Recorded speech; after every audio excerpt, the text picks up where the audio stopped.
Willie the gardener loved being outside. It didn't matter if it was hot or cold, rain or snow. He just wanted to be out and among the trees, singing birds and fresh air.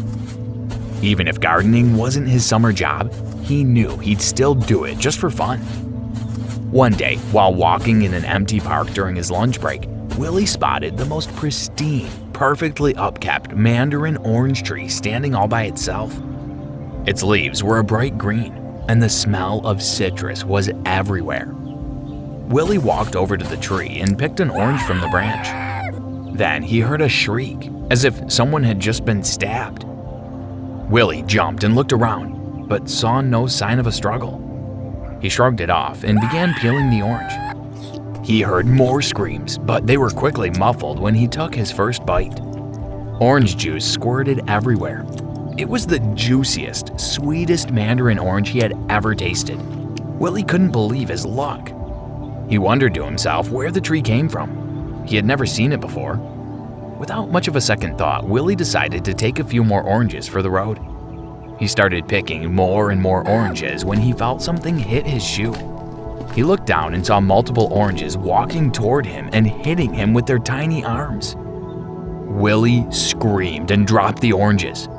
The fruit screamed at him as he ran away, never to eat another orange again. Welcome to SCP Exposed.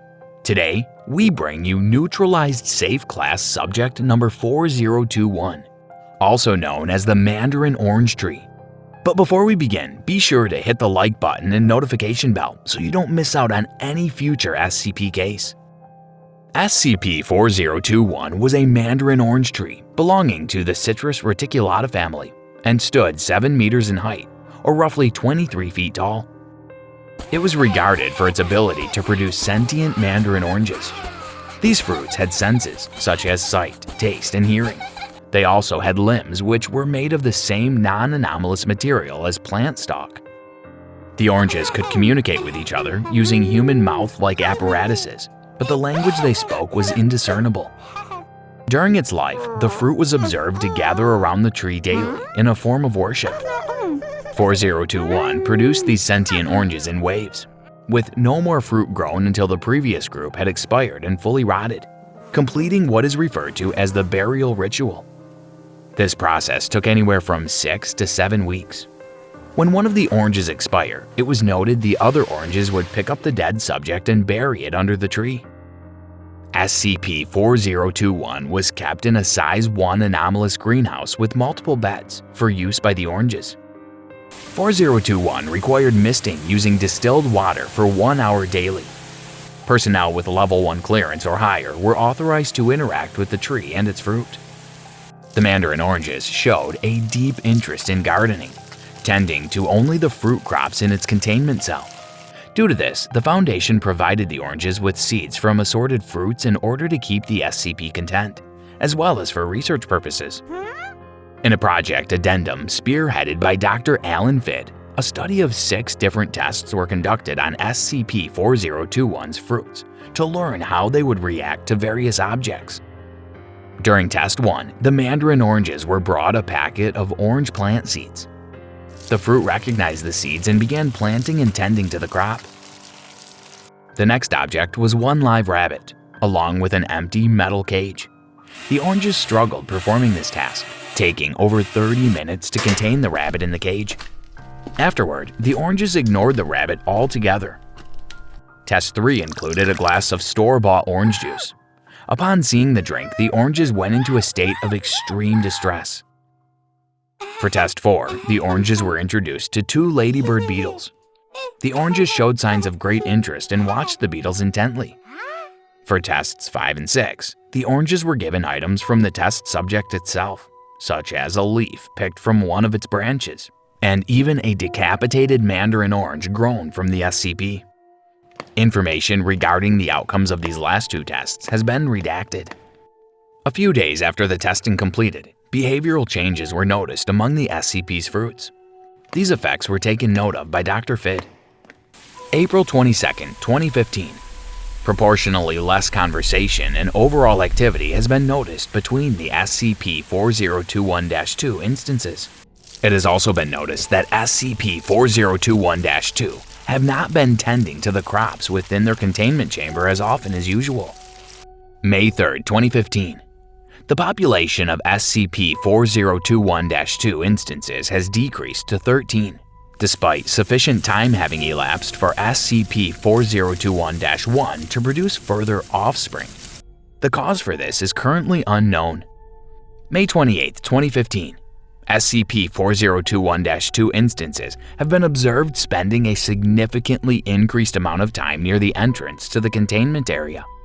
Furthermore, the observed instances have begun taking on a more wilted appearance than previously noted. No signs of disease found. June 19, 2015.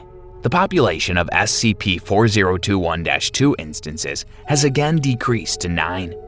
A request is to be submitted for an eventual reclassification to neutralized if trends have been observed to continue. September 20, 2015. Over the past few months following the previous note, the amount of instances of SCP-4021-2 active at one time has decreased until none have been produced at all for extended periods of time. SCP-4021-1 has died, its features consistent with decomposition. SCP-4021-1 incinerated, and SCP-4021 reclassified to neutralized. Dr. Fid authorized incineration of SCP-4021, with its ashes stored in an urn kept in Dr. Carter's office. The containment cell has been sterilized and prepped for future test subjects. On August 17, 2015, Dr. Fid left a note on the document directed at the researchers involved in containing SCP-4021, warning research members to stop interfering with the notes taken over the course of the testing phase. Multiple personnel reported Dr. Fid to the Foundation's mental health specialist, citing cause for concern. Reports indicate Dr. Fid exhibited disorderly conduct, aggression toward fellow personnel, and even remaining instances of the SCP's oranges. Dr. Fid was brought in for psychiatric screening and observation. On September 20, 2015, Dr. Fid was found dead in his office with an apparent self-inflicted gunshot wound. A note was found on his desk that read, "I ruined my own life and theirs by working here. I tortured them. I can't live with what I've done. This is goodbye." On September 23, 2015, seeds from the last remaining fruit of SCP-4021 were extracted by Foundation personnel. To this day, researchers are studying possibilities of reviving the SCP. What did you think of this SCP case? Let us know in the comments, and also tell us which SCP you'd like to see in future videos. We'll see you same time next week with another new SCP case. Thanks for watching.